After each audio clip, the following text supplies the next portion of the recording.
What is up, you guys? Marty McFly coming at you, bringing you guys the merch. Welcome back to the Headbangers Ballroom. My sincerest delays for the supremely long wait between the last video. I have like 10 videos that I already have done. I just haven't published them.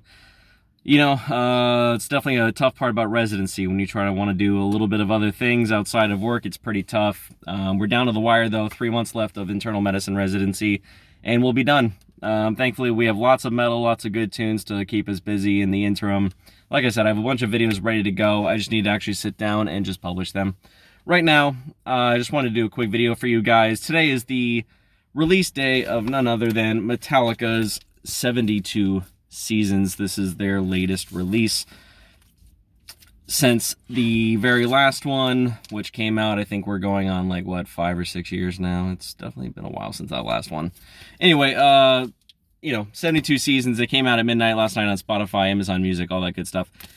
So far from what I've heard of it, I listened to it almost all the other way, but the very last 3 songs I have not heard yet. So far from what I'm hearing, it's pretty upbeat tempo, a nice mix of classic Metallica with, I almost want to say, maybe a little bit of Death Magnetic, and then a lot of emphasis from, I think, even from the last album. This feels like sort of like a continuation, but I do feel like there's a lot more up-tempo beats, a lot more focus on guitar work.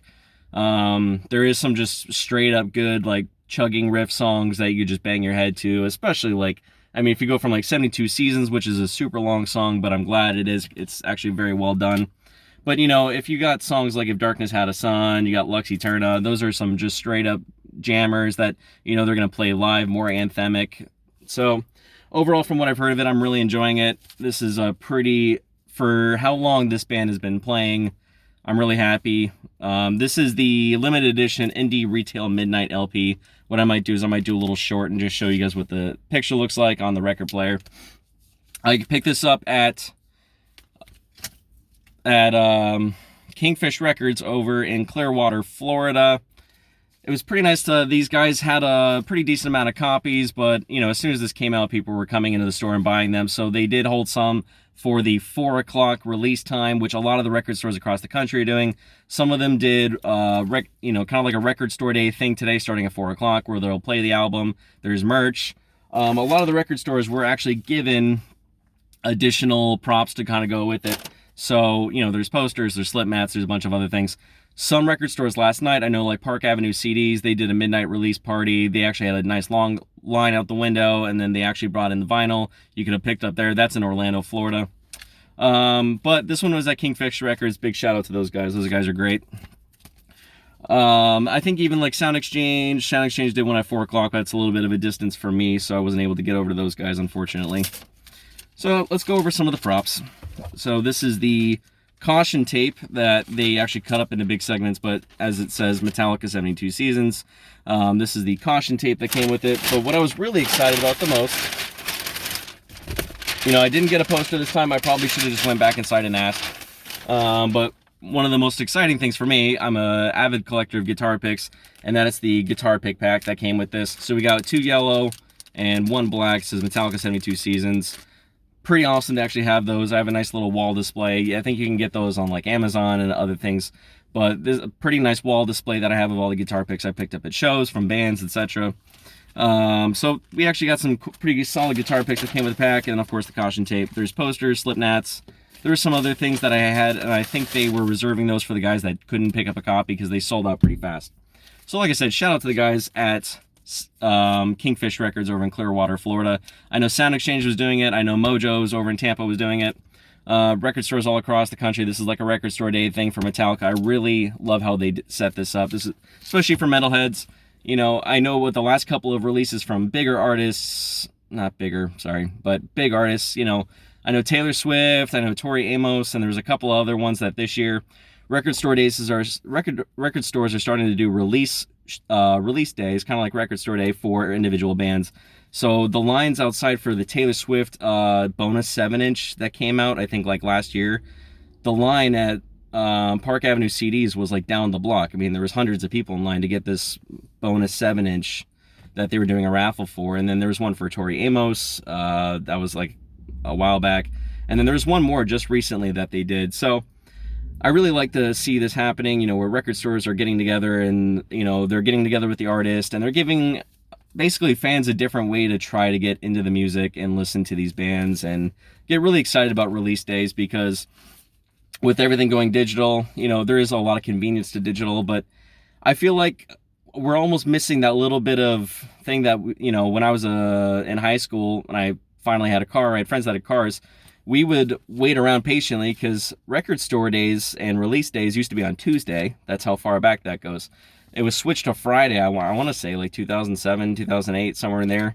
But before that, CDs used to come out on Tuesdays. And me and my buddies would wait till the clock ended at 3:15, and we'd race down to Best Buy and pick up whatever CDs we wanted. So this is kind of cool. It's kind of like returning, you know, increased excitement into physical media. If you're a physical media guy like me, this is a really exciting way to get to enjoy the music and be a part of the band's experience. So I'm really glad to have this. You know, like I said, we got a lot of tracks on here. 1, 2, 3, 4, 5, 6, 7, 8, 9, 10, 11, 12, 13, nope, 12 tracks. 12 tracks total on the new Metallica album, 72 Seasons. It's really good so far. I'm really enjoying it. And if you have a copy near you, this is the one that came out today was the Indie Retail Midnight LP. I think the other ones are black, and there's a couple other versions as well. But so, go support your local record stores. Go support physical media. Go support heavy metal bands. You know how that goes. I met a pretty cool guy in the store. Talk music with John. He's got a YouTube page. Me and him talked a little bit on there. Did a little bit of a collaboration. I think we're going to start doing a little bit of collabs in the future. So go support his page. He's a cool guy. I think what I want to do next, like I said, I have 10 different videos waiting to just be published, and I need to just go and click the buttons. Good friend of mine, Logan Spencer, him and I have been talking about doing a new segment, and let's just say it involves beer and metal. So, you know, there's just so many bands out now that are doing collaborations with their local breweries, local distilleries, local coffee, and I just feel like that's a really cool way to get to experience the bands now, especially like bands like Cannibal Corpse. They have their own coffee, they had their own whiskey, which unfortunately you have to go to Three Floyd's Brewing, basically, and I think that's in Michigan, somewhere up there. And they're not distributing it. So if you got a bottle of the Cannibal Corpse whiskey, good for you. I'm really jealous that you got it, but none of us in Florida are going to be able to get one of those. Cannibal Corpse also did coffee. Metallica's got Blackened, which you can find on every shelf. That actually got a lot of great reviews for their Blackened whiskey. The story behind it is that they actually played Metallica while the whiskey was being distilled. So that's pretty hardcore. Last update for me. This is a band, you know, I didn't get into them right away, but I saw the vinyl record over at Kingfish Records and I had to pick it up. It's a great album. A little bit different. If you could imagine hardcore with a little bit of melody and maybe a little bit of poetry. Kind of in the vein of like La Dispute. These guys did a tour together, and I really wish I had gone to that. But this is Touche Amore's Stage 4. So unfortunately, the sheet doesn't come on the back that tells you all the tracks, or else I'd go over more of them with you. But on the back of here, we do have a little bit more back here as far as totals. But significant songs for me when I heard this for the first time: New Halloween, Flowers in You, Displacement, Softer Spoken, Water Damage. I mean, just it's a fun album. Like I said, imagine if you're taking a little bit of hardcore, melodic hardcore, black vinyl, of course. This might be the 180 because this is heavy. So pretty sweet. We got the 180 gram vinyl out of this. That's even better. So, like I said, a little bit of melodic hardcore paired up, I would say, with like spoken word poetry and maybe even a little bit of, you know, a little bit of punk, a little bit of like traditional hardcore in there. If you've ever listened to the band Fucked Up, there's a little bit of influences in there, but Touche Amore's been around for a long time. Jeremy Boehm, he has plenty of interviews online. He always goes through his favorite records, and he always goes through hardcore, punk, stuff like that. So that's what I picked up today at Kingfish Records. Go support local media, go support heavy metal. Really glad to be able to do a video with you guys. We did this one a little bit differently in the backseat of the car. I have to get ready for night shift. I'm on my last night shifts ever of residency. Really looking forward to that, being this part of the journey being over with, and being a zombie every day. But I hope you guys are doing well. Take care of each other out there. Cheers.